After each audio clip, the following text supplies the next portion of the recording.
In our last episode in the Glenwood Canyon Recovery, teams fought to contain the Grizzly Creek Fire. But the battle isn't over. Next, teams must anticipate and prepare for the next major threat: massive mudslides, known as debris flows, triggered by the scorched landscape.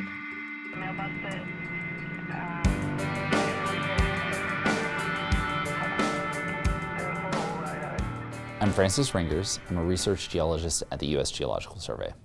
It's really normal to think after a fire's out, the hazard's over. But luckily, we actually know that there are a lot of things that happen that continues the hazard for longer. One of the things that happens is when you burn soil, often it'll have a hydrophobic layer. And so water that falls on the ground doesn't soak in normally.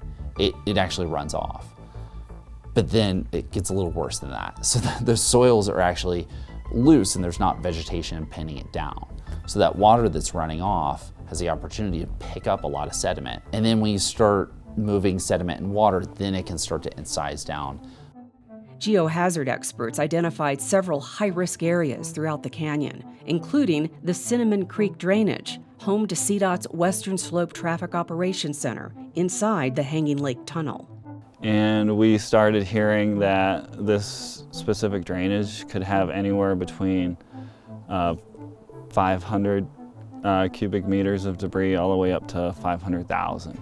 A cubic meter is probably bigger than a washing machine, and just 1 cubic meter of rock falling on I-70 has killed people.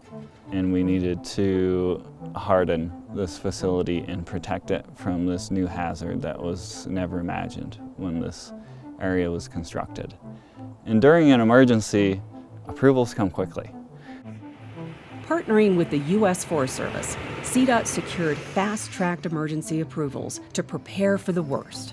Crews raced to build a massive protective berm to divert incoming debris flows away from the operations center to safeguard this essential infrastructure.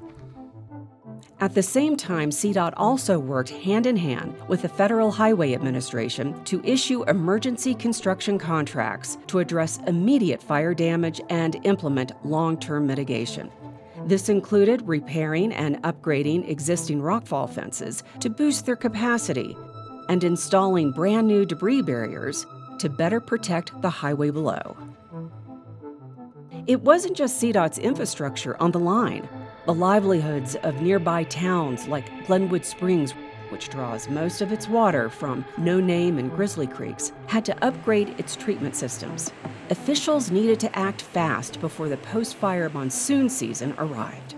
I'm Jonathan Godis, and I was the mayor of Glenwood Springs during the Grizzly Creek Fire. So when the fire happened, it torched all the vegetation and very steep slopes going into these narrow gullies, which is No Name Creek and Grizzly Creek. And then 3 miles later, it gets to our water treatment facility. So when a fire comes through and torches something, it makes it toxic. So it's not just ash and benign charcoal. It's actually a level of pollution and toxicity that our treatment plant just couldn't handle. Without a way to filter the massive influx of sediment, debris would overload the plant, forcing frequent, prolonged shutdowns. The city faced a terrifying reality: losing its water supply entirely. My name is Deborah Figueroa, and I was the city manager during the Grizzly Creek Fire. We were lucky that we had such great partners, in CDOT, in the Forest Service, that would let us determine the damage, because we had about 6 months to harden and modernize our watershed, or we would not have had drinking water in the spring. When these rain events, these normal rain events came, we didn't want our facilities to be taken out.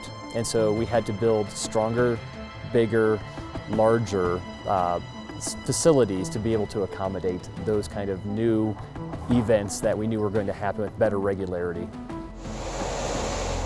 Next up in the Glenwood Canyon Recovery.